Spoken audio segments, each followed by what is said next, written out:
Good afternoon, good evening, and it might even be a good morning as I'm looking at some of the geography in the chat. There are many time zones from around the world that are represented. As I mentioned earlier, this is the virtual information session for the Master of Applied Positive Psychology program at the University of Pennsylvania. We extend a warm welcome to all of you. My name is Leona Brandwene. I happen to serve as the Associate Director of Education at the Positive Psychology Center. I also happen to be an alumna of the MAPP program, as well as an instructor. So I've got lots of perspectives to be able to share with you today. In addition to me, you will also be hearing from my colleague, Laura Taylor. Laura, will you introduce yourself? Of course, Leona. Hi, everyone, and welcome. I'm delighted to be with you. I'm the Managing Coordinator of Education at the Positive Psychology Center, also an alum of the MAPP program and an assistant instructor in 2 courses. Delighted you're here. I would love to hear where you're hailing from. So I'm dialing in from Philadelphia today, but where are you dialing in from? So if you haven't already put it in the chat, go on and introduce yourself and let us know where you're dialing in from. Leona? Back to you. This is fantastic to see. So I am looking, and we do have time zones from all around the world that are represented. And I do suspect that we actually have some people that even may be joining us in the middle of the night. So thank you if that's the case. If you're joining us from the wee hours, we really are appreciative of your time and your presence here. We've got people from North America. We've got people from Asia. We've got people who are represented from Europe. It's so exciting. Africa. It's so exciting. I think we may have every single continent except Antarctica represented, which is really exciting for us. And if there was somebody from Antarctica, we definitely want to hear from you in the chat because that would be a first for us. Well, as we get started, I'd love to familiarize you with some of the people who are on our team that are going to be supporting us today. First and foremost, I want to recognize Amy Mulhern, who is with us from our marketing department and has been a huge support in helping us to get this set up. So Amy, if you could say hello. Hi, happy to be here. Happy to see all of you here. Wonderful. Thanks, Amy. And then we have 2 other members of our team that are joining us. First, we have Erin Buchkowski, who is our Manager of Education at the Positive Psychology Center. Erin, you want to say hello? Hi, everybody. Thanks so much for joining us. Enjoy the session. Fantastic. Great. And then we also have joining us Nicole Stottlemyre, who is our coordinator and handles our classroom for the MAPP program. Nicole, would you want to say hello to everyone? Hello, everybody. So I have a feeling that some of you may have already had some contact with Nicole or with Laura or with Erin in conversations with them about the Master of Applied Positive Psychology. They are going to be manning the Q&A for us here this evening. And so if you have questions, we would encourage you to put them into the question and answer area. You'll also have an opportunity to upvote some of those questions or somebody else's question at any time. If you have some personal questions, we will do our best to respond individually in there, but we're going to reserve the chat, right, for some of the conversational items that we want to chat with you about. Okay, if you all are ready to get started, I'd like to chat a little bit about our agenda today. We've got 5 big things that we'd like to cover. We're going to handle a positive psychology overview. We'll spend some time on the MAPP program and faculty. We'll talk about our students and our alumni so that you can learn a little bit more about what the experience is like in the program and after you graduate from the program.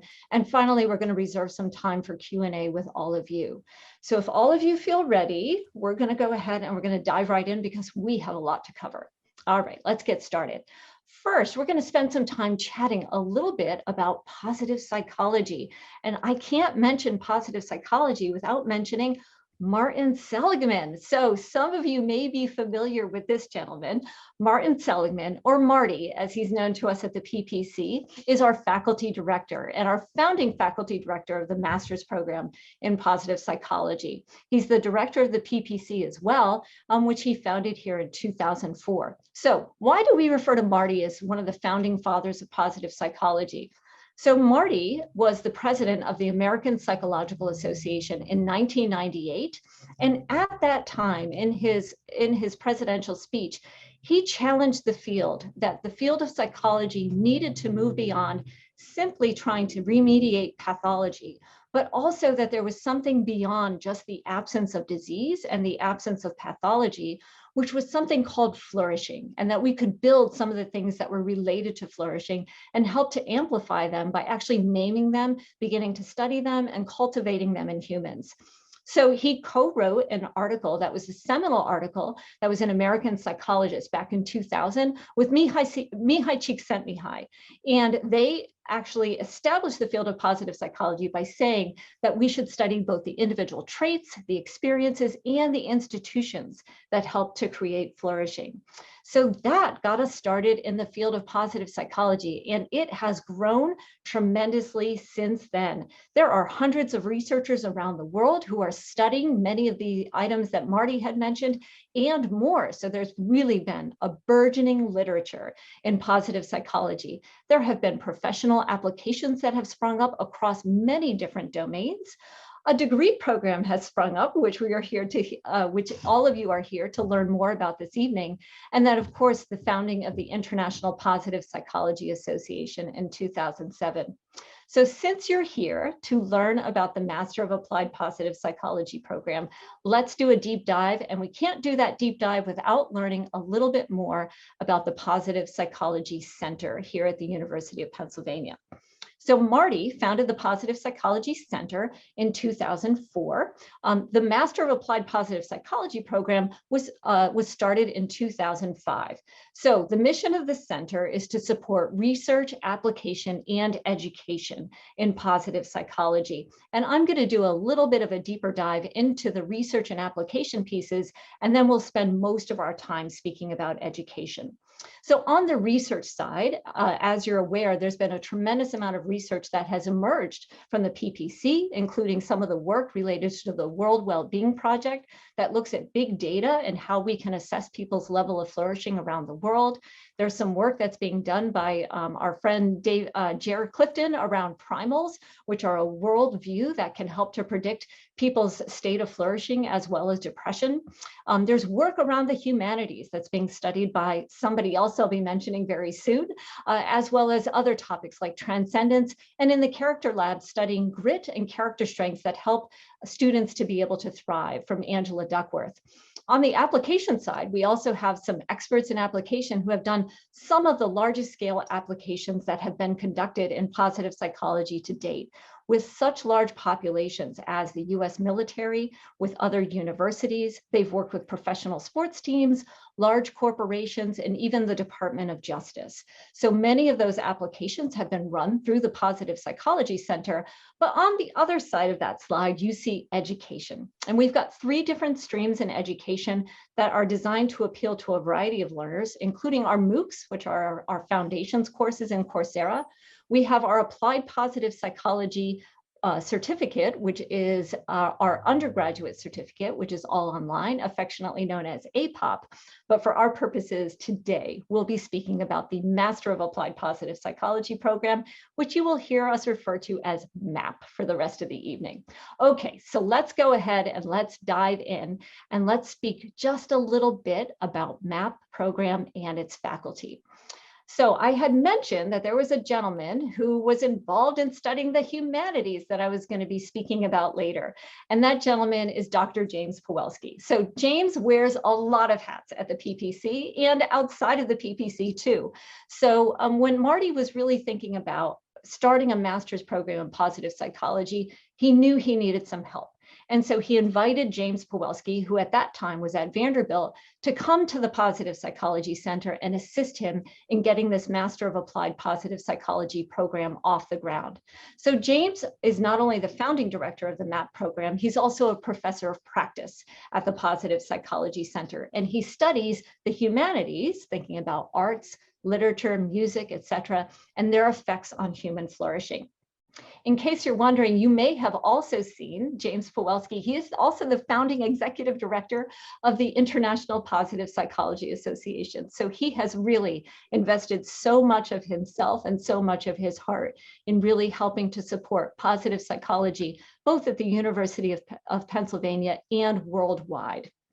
So when James came to Penn, it was 2005. There was no MAPP program. And so they went and they designed it, and they decided that they were going to open it up for admissions. And the deans coached them up and said, when you start a new master's program, it takes a little bit of time. You're going to need to be patient. Let's shoot a good target would be for us to attract between 10 and 15 students in that first year. So this was the class that came to Penn in that first year. And you can see it's way more than 10 to 15 students. So they were actually overwhelmed. They received over 150 applicants. And so this first class was the founding class of the Master of Applied Positive Psychology program and graduated back in 2006. So they thought maybe that's a one-off. Maybe it was just popular the first year, and that was the only year that a master's in applied positive psychology would be popular. Well, that actually proved not to be the case either. I'm going to show you an image of our 10-year anniversary of the MAPP program, and this is merely a subset of our alumni who came back to celebrate that with us. So it is a sizable community, and it is a community that is committed to a sense of mission in helping to raise well-being around the world in each of their different domains and each of their different professions.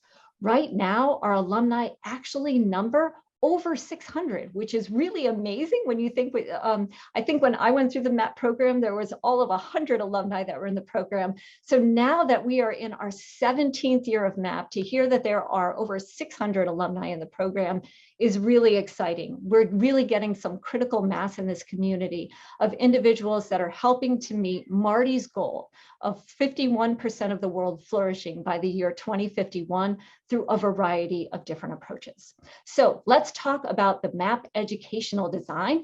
And I am going to reach out to my colleague, Laura Taylor, who's going to take you through and spend a little bit more time speaking about the program. Laura, over to you.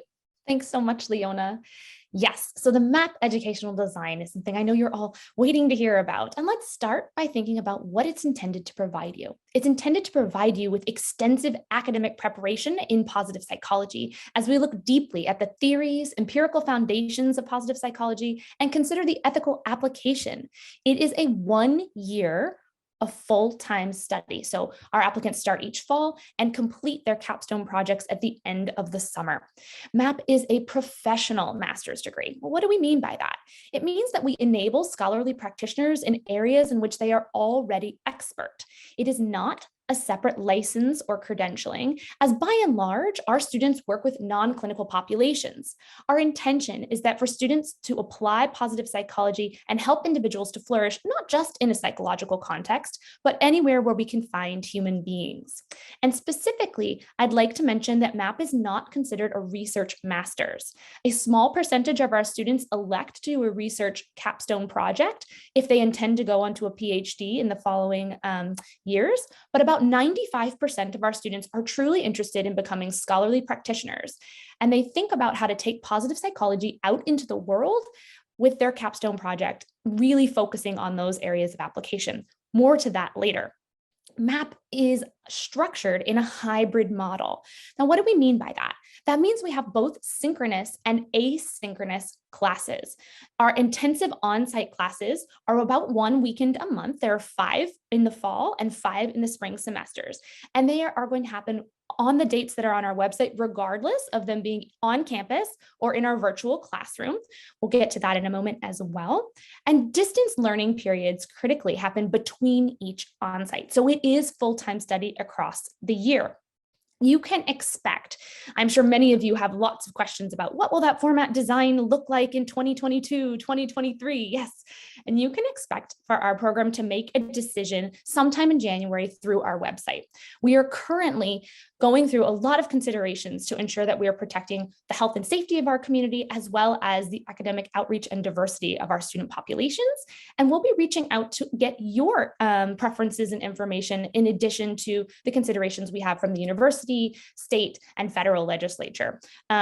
That survey will come to our registered attendees for this session following the session in the coming days. So you can keep an eye to your email for that. And if you'd like to let us know what you'd like, you can do that there. And we will take that into consideration as one of our data points. So regardless of the on-site location, we will have this hybrid format of synchronous and asynchronous learning. And it looks like this. So you can find our schedule available on our website already. If you go to the MAPP website, navigate to course and curriculum in the left-hand toolbar and hit the plus sign, you'll see program format and schedule.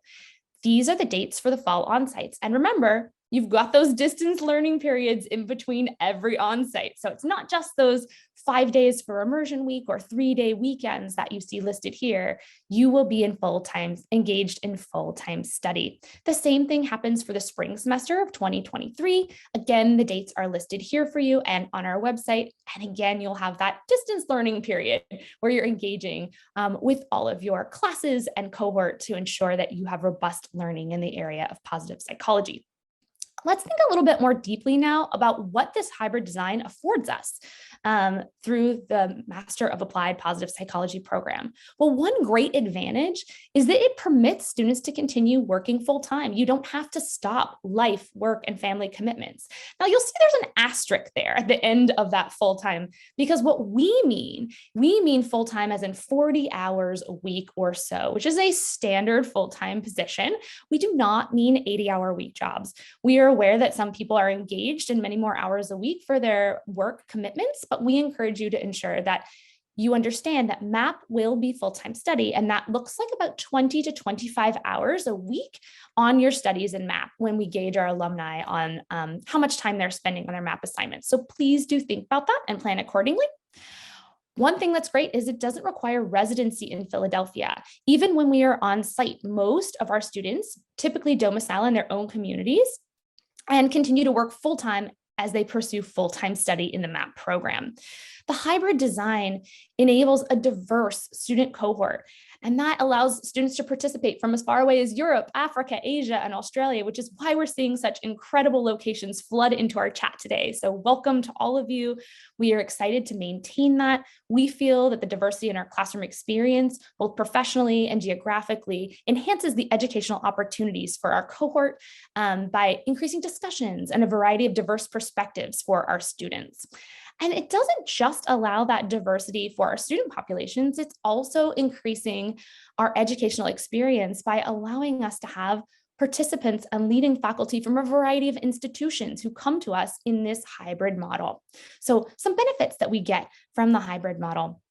Let's continue to think just a little bit more about what that looks like, because we are lucky to have strong standing faculty at the University of Pennsylvania in positive psychology. You'll see here we've got Dr. Seligman in the upper left-hand corner. We've got Angela Duckworth, Allison Mackey, who you may not know, who does wonderful work in neuroscience, looking at brain development across the lifespan and how that impacts timing for particular interventions in positive psychology and educational access for diverse populations. So we have Dr. James Pawelski, who you've also met briefly with Leona, and his work in the humanities and human flourishing. And on the lower row on the left-hand side, that's Dr. Yaden, who is working on transcendental experiences and the feeling of awe. And in the center there, you'll see Dr. Judy Salzberg-Levick and Dr. Karen Rivich, who have been with the Penn Resilience Program for many years, and who we are lucky enough to have as standing faculty in positive psychology in individuals. And of course, Dr. Jared Clefton as well, who is looking at those primal world beliefs or the assumptions that impact our behaviors in the world. So yes, we are blessed to have incredible faculty at the University of Pennsylvania, but it doesn't stop there, which is one of the most wonderful things about the MAPP program. We are able to bring in this faculty from across all of these universities and invite a variety of institutions to share their diverse experience and primary research in areas such as moral psychology, community psychology, physical activity and exercise, meditation, job crafting, organizational psychology, positive emotions, etc. You may recognize a number of these faces, and while I won't go through every one of them at this time, note that this is one of the rich arrays of the MAPP program to be able to have these perspectives coming in and influencing our ideas about well-being, not just as we learn about PERMA, but as we expand our perspectives of well-being to ensure that we are cultivating flourishing from a nuanced perspective as we go into the areas of application of your interest. All right, let's look at those classes a little bit more deeply, right? So one of the wonderful things about the MAPP program is a cohort-based learning. So there are 9 courses in MAPP. And in the current fall semester, our students are wrapping up Their introduction to positive psychology, yes, taught by Martin Seligman. It is incredible to be taught by one of the founders of the field, and he is still actively teaching in MAPP. So yay, welcome to that introductory course. Marty also loves to be able to chat with the students in the MAPP program about what's the forefront of positive psychology, where is it going, how is it being passed on, what are the new topics that are coming forward in all of the work that is burgeoning for the literature. We have our research methods and evaluation course to help us understand to be efficacious consumers of the research that's coming out of positive psychology with Dr. Clifton and Dr. Yaden leading the way. And trust me, if you're a little bit nervous about statistics, it will be fine. They have done a wonderful job breaking it down to a meaningful way so that you can understand why it's important to be able to break down some of that methodology, but also how it impacts what you might do from an applied perspective. So wonderful course there. The foundations of positive interventions allows us to dig deep and look at some of the processes by which interventions work and what makes an intervention positive after all. So that ethical application comes forward with Dr. Powelski, and then perspectives of well-being to enable us to go beyond the PERMA model that we have from Dr. Seligman and really invite all of these diverse perspectives. You'll see that this year we've had Michael Boehm, who is talking about his meditation practice, Paul Bloom, who does work on empathy, as well as coddling. Jacqueline Mattis, who is doing some incredible work in organization psychology and with DEI and what that looks like to invite diverse voices. Jonathan Haidt, who is looking at moral psychology and where that moves forward. Isaac Prelitinsky and community psychology. Why do we matter? John Rady, how to incorporate the body and use our physical selves to our advantage. And Barry Schwartz, who's looking at things that might be cognitive bias, creating a different set or space for us to approach the work that we do. So that's in the fall. And then in the spring, we have another full slate of courses for you in the full-time study, including applying positive interventions in institutions. This wonderful course includes your service learning project, and it's coordinated by our own Leona Brandwene, who's been here. She's also coordinating that perspectives of well-being in the fall. She's a wonderful woman. You'll get to know her more as we go along. But that invites David Cooperrider with Appreciative Inquiry, Jane Dutton, High Quality Connections, Chris Feutner, who looks at how we can invite hope in difficult situations. John Paul Stevens, organizational psychology work, and Amy Rosneski, who is doing job crafting. So again, all these diverse perspectives to help you figure out how to best apply the work of positive psychology and have a diverse background enabling you as you move forward as scholarly practitioners. And then we've got the positive psychology in individuals course. So what does it look like to instill resilience in someone? What are the skills of resilience and optimism? How does that look for active constructive responding, strengths work, etc.? They have an array of guests that come in and lecture as well with them. Positive education, as we look at education, importantly, not just in a traditional educational sense for the classroom, but education across the lifespan and the development of our brains. What does that look like? Allison Mackey will take you through with special guests of Angela Duckworth, Alejandro Adler, and Jane Gillum.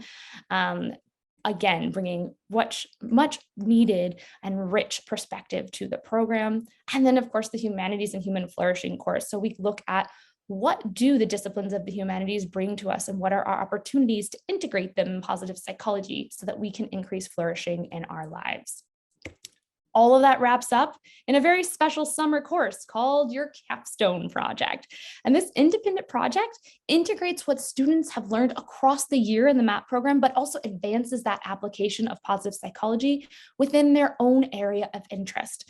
It is supported by Judy Salzberg-Levick, who is our matchmaker to ensure that you have a wonderful mentor and support that will take you through this course with your advisor. So you will not be alone in this, but you will not be required to do on-sites during the summer semester either.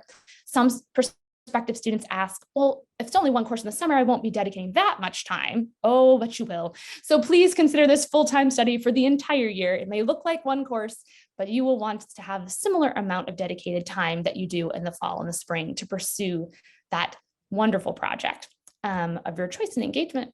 So let's pause because we've been talking about a number of things for a little while, and let's think which of these statements are true. A, the University of Pennsylvania's MAPP program was the first of its kind. B, The founder of positive psychology, Martin Seligman, still teaches a course in MAPP. C, the strength of the MAPP program is the diversity of its faculty. D, both A and C are true, or E, all of the above are true. I encourage you to think about that in your mind. Commit to an answer. You could even commit in the chat if you're so inclined. Laura, we have a lot of high achievers because I can see in the chat we have the letter E that is that's coming through all the way. So everybody has gotten the right answer. All of the above. Wonderful. I'm so proud of all of you. All right. So you've been paying attention and harnessing that. Thank you, Leona. And let's do one more little pop quiz. Which of the following are true about the educational design? A, most students continue to work full-time while attending MAPP. B, you can expect to spend approximately 25 hours per week on your work in MAPP. C, MAPP prepares students to apply positive psychology within their domain of expertise. D, A and C are true, or E, all of the above. Again, commit to those answers. Laura, they've done it again. I'm looking at the E's rolling in. So either some of you have paid attention within college prep courses that are college SAT prep courses that say, if you don't know, pick the letter E, or perhaps all of you have been paying really, really close attention today. But well done. Everybody seems to have really grasped a lot of that information. And Laura, really well done to you, because that means that you are very clearly communicating a lot of those important details about our program. Thanks so much, Leona. Feel free to take the floor. All right. Well, all of you are here because on some level you are interested in thinking about, maybe would I like to be a student within the MAPP program? So, Laura had done such a wonderful job of talking about our faculty and just what a rich experience it is to connect with many of our faculty. I'll also share with you that a big piece of the learning is not just a one-way exposure of information with our faculty sharing with students, but the students who come into our classroom are equally as important a part of that learning experience. And when we ask people what it was surprising to you about your MAPP experience, over and over again, we hear from people who say, I expected to learn from the best in positive psychology. What I didn't expect was how rich my classroom experience would be and what it was going to be like to connect with my peers who have all impressed me so much. So there is learning that happens between and among. And here are some images that you can see of some of our engaged students who are now alumni engaging in our classroom from prior times. And so you can see a little bit of what that might look like. So I think that the diversity of our students coming together really provides an opportunity for that rich interaction and for that learning as we're thinking about different cultural perspectives with regard to well-being and with regard to some of the different aspects that may be subsumed under different ideas of well-being and how those relate in different cultures or how they're translated quite differently. So our students are as important, if not one of the most important parts of our classroom as well. So let's break it down a little bit and let's talk a bit about our student demographics.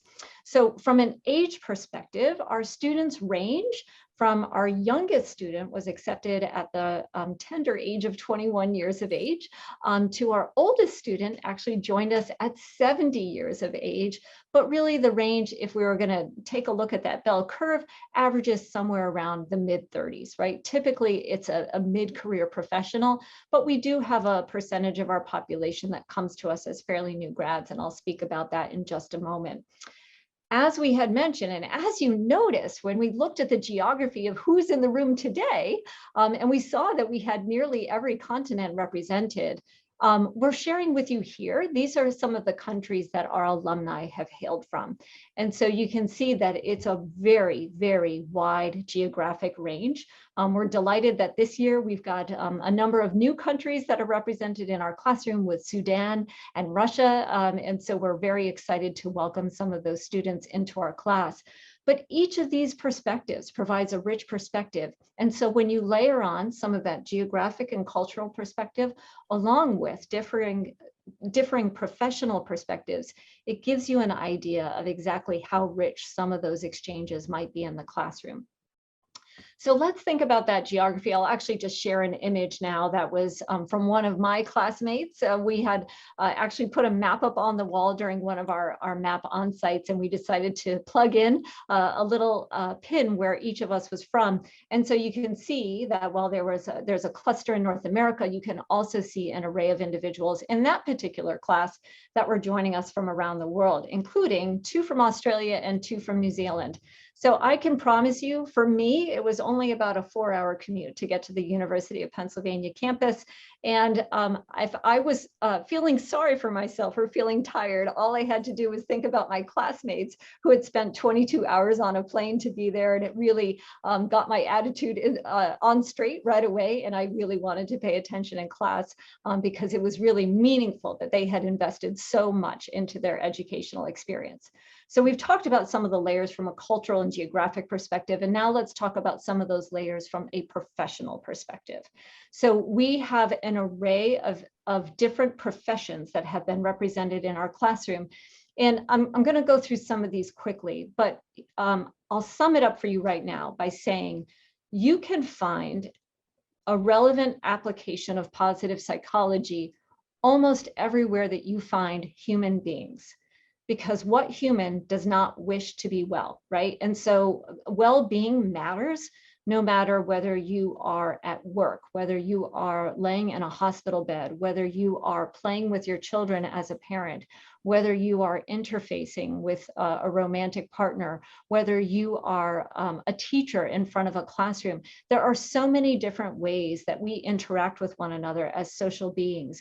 And when you think about the complexity of how many people wish to be well and the nuances that go along with their experience of well-being, you can understand some of the richness of that experience. So from a professional perspective, we've got some folks, and we've kind of categorized them into some domains for you. Some folks that were in the health professions, right? And that includes medicine, so physicians, surgeons and psychiatrists, as well as other allied health providers, nurses, advanced practitioners in nurses and physician extenders. We've had some physician or physical therapists as well as physician assistant. We even had an orthodontist, and he was so delightful. He really wanted to make sure that as he was fixing people's smiles, he was also giving them a reason to smile too by raising their well-being. We've got people who are in education, right? Both at the administrative level, as well as those who are actually in the classroom itself. In addition to that, as we look at some of our other professions that are represented, we've had some folks who are here from the field of business. And even within the field of business, there is a wide array of individuals that interface with businesses in different ways, from human resource directors to people who are represented in the C-suite, to people who might consult with organizations such as coaches and other consultants. There might be some entrepreneurs, right, that are starting new businesses or thinking about new applications of positive psychology and technology or in other domains.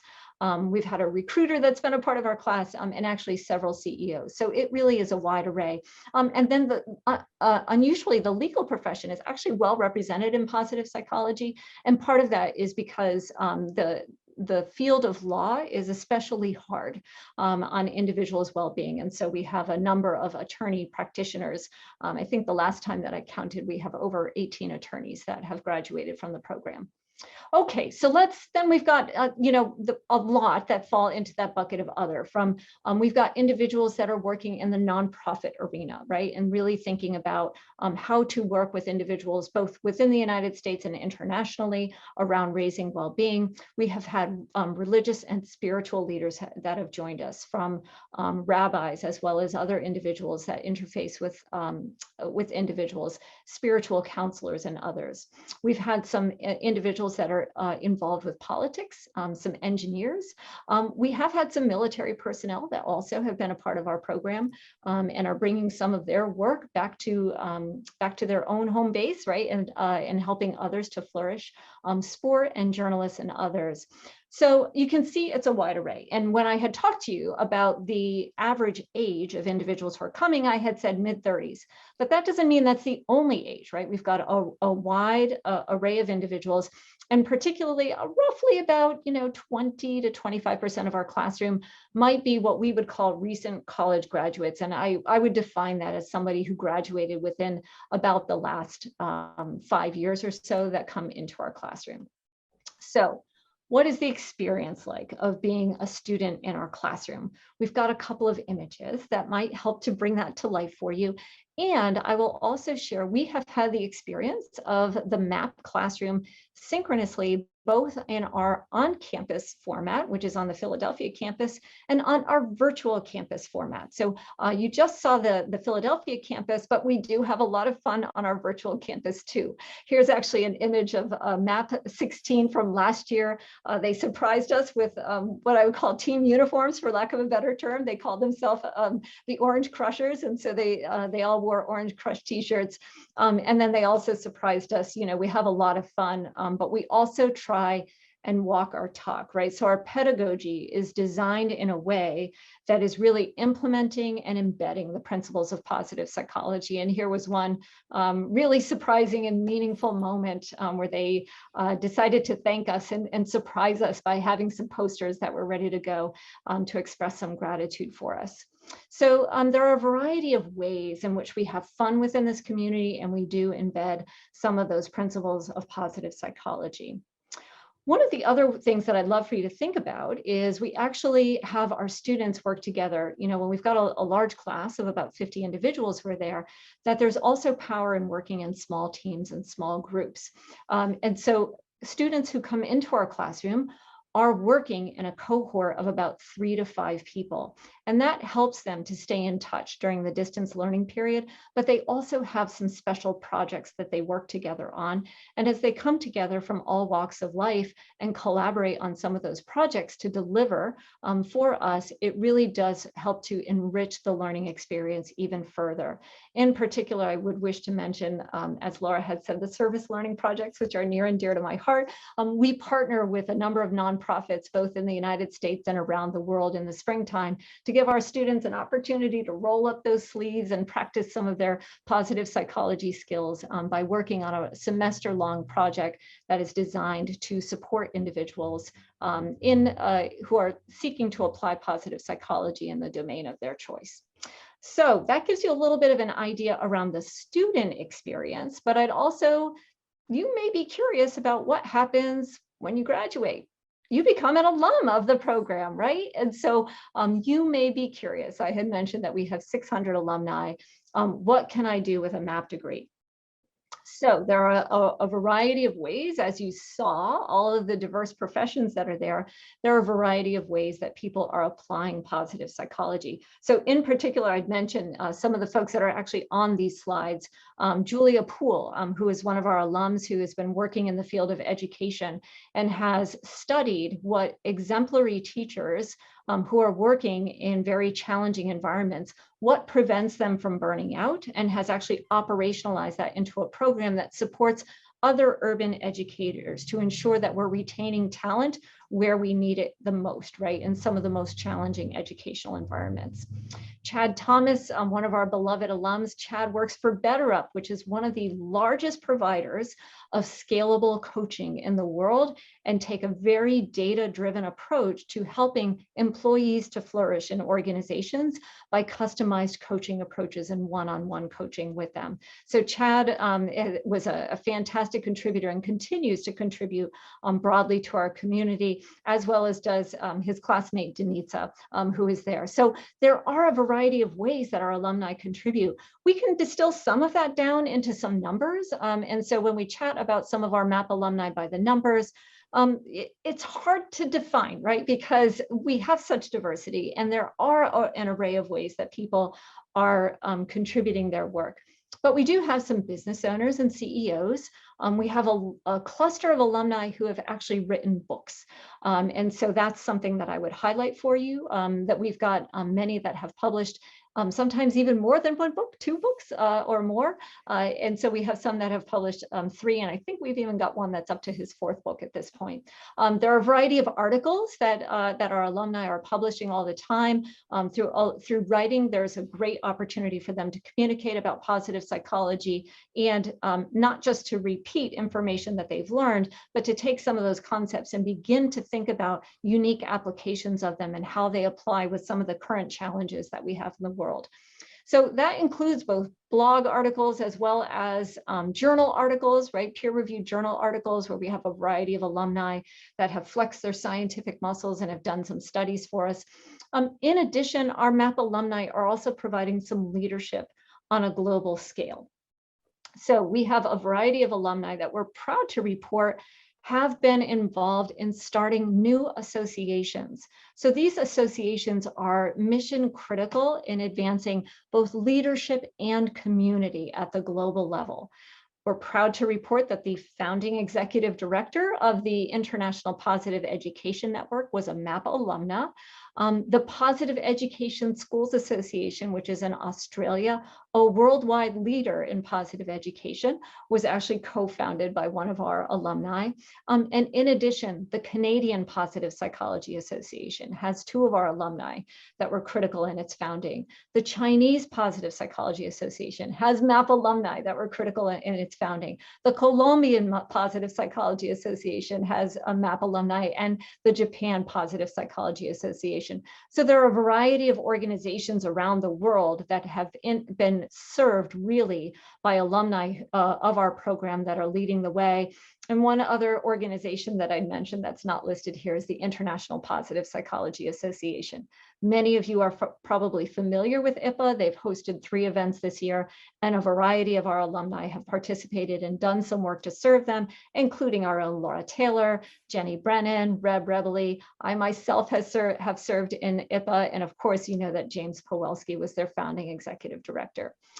We have a variety of alums that are teaching at the university of level, both in the MAPP program and elsewhere. So it really is a rich community of individuals that are not just having their degree lay nascent on the shelf, right, and gather some dust, but are operationalizing their work in the world to try to improve flourishing and to really serve others on a global scale. That can also occur through their capstones. And so one of the ways that we share some of the work of our alumni is through a website that's called Scholarly Commons. And on Scholarly Commons, that is a repository where scholars and researchers from the University of Pennsylvania share their work with the broader world, and it's available for download. So you can see each of these bubbles has a number in it, and some of those numbers are quite large.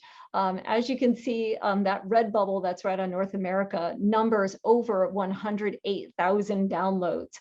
You can take a look at some of the areas in South Africa, in the Cape Town area, of over 16,000 downloads that have occurred there.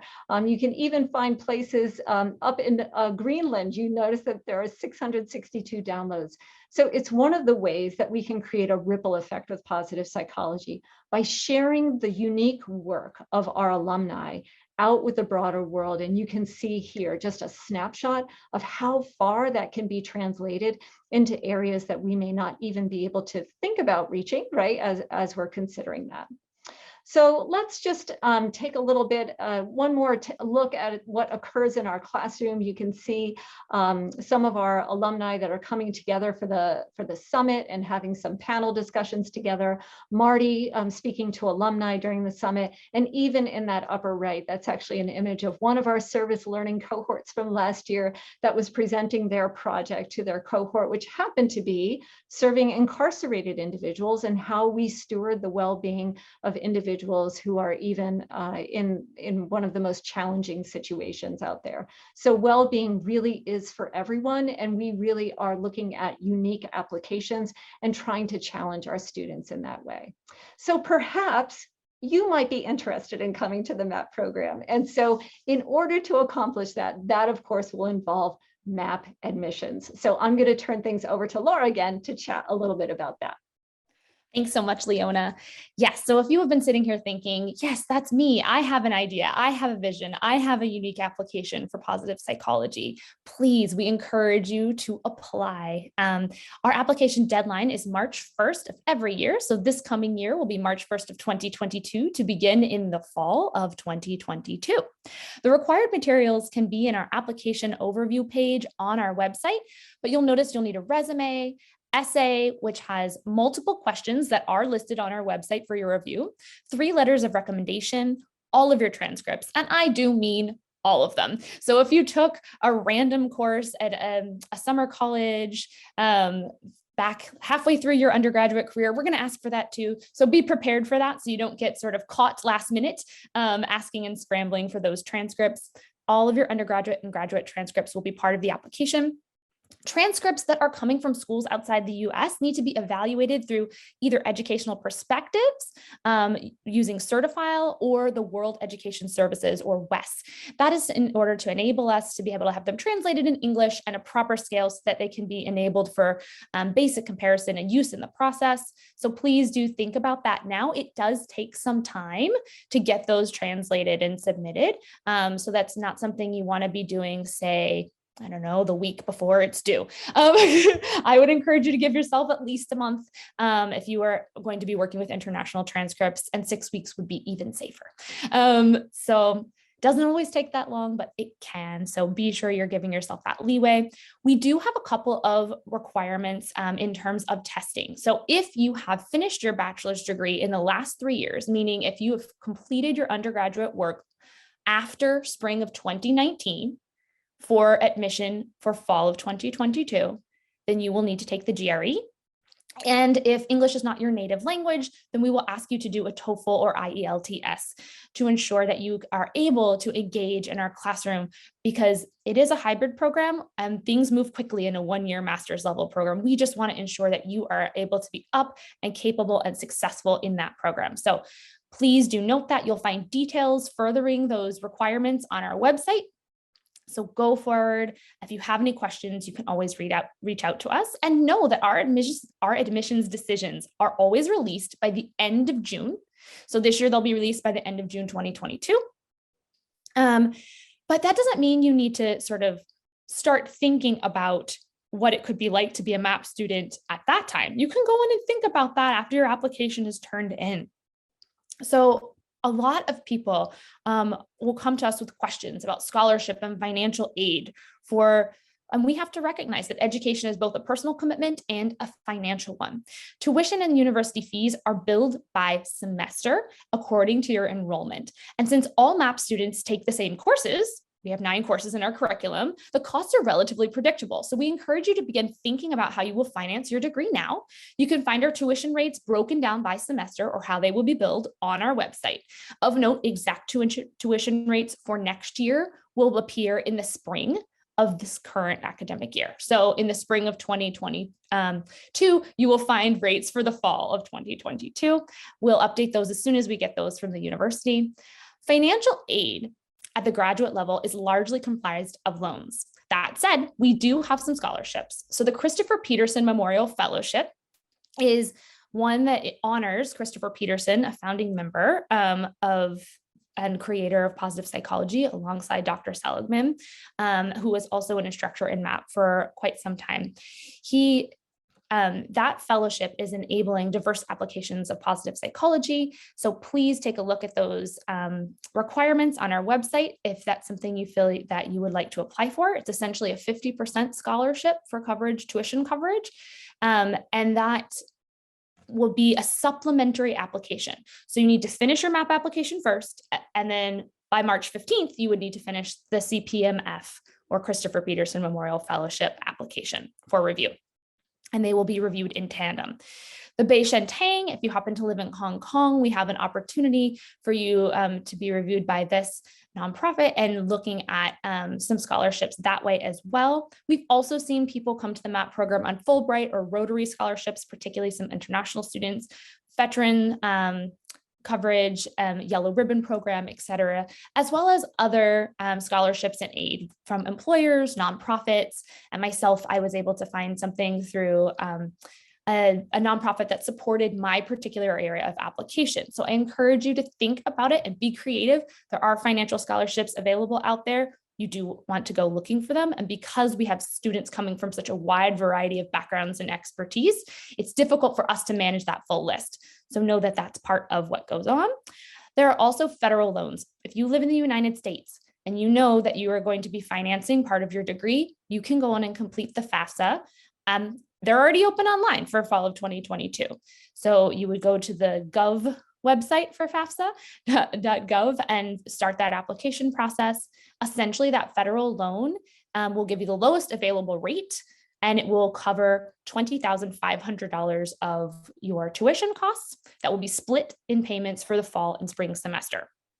There are also additional federal loans that can be considered through our student record and financial services, as well as the Grad Plus loans. Grad Plus loans enable you to take up to the full cost of tuition and expense for the degree, if that's something you need to finance. And those require that there would be a credit check for those to ensure that you're not borrowing beyond your means. So know that that's part of the process, that our student registration and financial services is happy to talk to any student once they're admitted.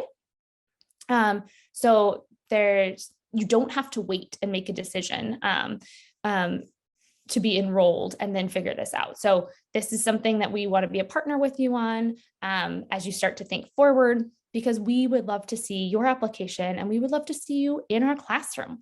So please know that this is part of what goes forward. And we are going to now open the floor, Leona, to the many questions that may be out there. So if you have already put a question in the Q&A, that's great. If you've upvoted someone else's, that's great too. But if you haven't put it in there yet, now would be the time. Wonderful. Thank you so much, Laura. Why don't we take down the slides while we handle Q&A with folks, just temporarily, and we'll spend a little bit of time handling a few of these questions before we close out for the evening. So I see a couple of questions that are related to what is the format going to be for the program, and so it's an excellent question. And as you might imagine, the world is a pretty uncertain place right now. So one of our key values is to make sure we're being as inclusive as possible in our classroom and enabling as many people from around the world to be able to participate in our program and to do so safely.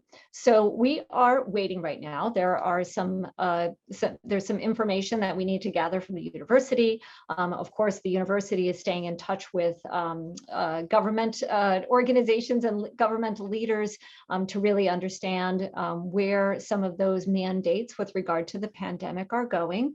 So we're staying in touch with a lot of these variables, but importantly, one of the variables we'd like to know about is all of you and what some of your preferences might be. So we are going to be sending out a survey at some point this week that will ask you to let us know what your restrictions are or what your needs are, because we recognize that that may vary depending upon what your geographic location is. As soon as we know, here's what we can promise. As soon as we know, you will know. So we won't wait to hold that information, and we really fully intend to have a decision on that made by the end of January at the latest. Great. So I see some questions related to tuition benefits for Penn employees, and I'm going to invite Erin Buchkowski. Erin, if you're there, to be able to answer this question for us. Sure. Hello. So the answer is we've had people use Penn's tuition benefit, but the way it's structured, it covers 5 of our 9 classes, so a little over half. And that is because the benefit will cover up to 2 courses a semester. But in the fall and spring, MAPP requires you to take 4. So it'll cover half of the fall, half of the spring, and then it will cover your full summer tuition. Great. Thanks, Erin. Erin, don't turn your microphone off yet, because there's a couple of other questions that are for the admissions maestro, and specifically some people had questions about letters of recommendation and who those letters of recommendation should come from. Sure, that is a good and popular question. It's a little hard to answer. It's really up to you, but I can give some general guidelines of what we are looking for in the letters. So the first would be that we'd like to see professional letters of recommendation. So not a letter from your mom, but a letter from your boss is great. And actually, that second sort of part of that joke is true. So a letter from somebody who's above you in your organization, as opposed to someone who reports to you, will be a stronger letter as well. And then I think the last thing would be if you can spend a little bit of time sitting down with the people who are writing your letters and telling them why you want to come here, so they can talk very specifically about, why this is a good program for you, and not just how you're really smart and you'll do great, but maybe even like how they see you thriving after the program with your plan for implementing what you learn here. All that said, everybody has access to different people. So like, one other thing I would say is we do recommend, if you can get an academic letter of recommendation, that you do so. But for many of our applicants, that just doesn't make sense. They've been out of school for a long time. So you sort of need to weigh all of that, and who you have available to maybe write letters. So think about who would be the best, taking those things into consideration. Wonderful. And Erin, last question. Can you talk about number of applications and number of students in our classroom? Yes, that's another popular question. Our application numbers have held pretty steady for the last several years at around 200, give or take maybe a couple dozen in either direction. And then we shoot for a class size of around 50. So that gives you some idea. We usually admit more than 50 because not everybody says yes, or something comes up and they can't come. So that number of admits varies quite a bit from year to year, but just to give you an idea, out of around 200 applications, we'll have 50 students. Great, thank you, Erin. So we've had some questions about the distance learning periods, and I want to clarify. The weekends that Laura had mentioned, those are our synchronous learning sessions. So live sessions, live interaction, whether that be on our virtual campus or whether that be on our physical campus. During our distance learning periods, we have a variety of interactive opportunities that are supported by an electronic platform that's called Canvas, which any of you that are in an academic environment are probably pretty familiar with. But all of your assignments occur during those distance learning periods on Canvas, and that helps you to monitor your progress in classes. There are multiple ways for you to connect with your cohort. There may be assignments that are required that are group assignments with your cohort. There will be teleconferences as well as Zoom calls that are being hosted for small discussion groups depending upon the class. There will be office hours that will be hosted from class to class. So the number of ways to connect, right, during the distance learning period are myriad, and the distance learning period can be fully asynchronous if that is what your need is. And so, so the expectation is that our synchronous sessions are during our on-sites, right, virtual or physically on campus, and then our distance learning periods are asynchronous, but we do pepper it in with quite a few synchronous learning opportunities along the way in an effort to build community.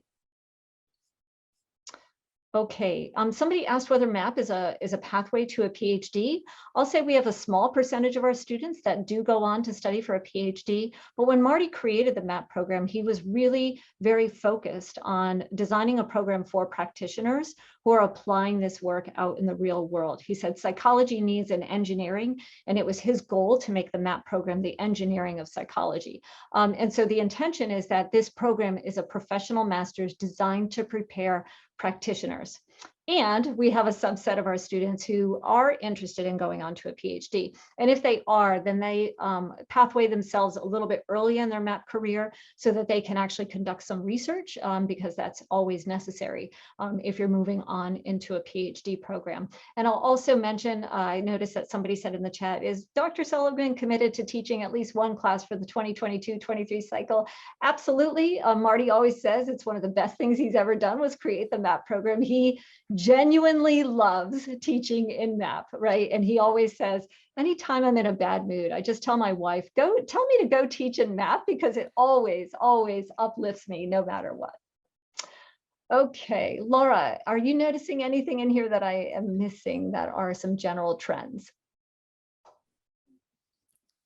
There are a handful of questions about engagement virtually and what we do to create community in that space. And so I would say that we spend quite a bit of time thinking about how to cultivate community in a virtual classroom. And that is something that we have been continuing to co-create alongside the classes that come forward. We co-create connection regardless of whether or not that is in person on Philadelphia campus format or virtual format. We have created spaces for students to really take ownership of that and also to create spaces for that. So some of the things that we have standing practice are like a podium time.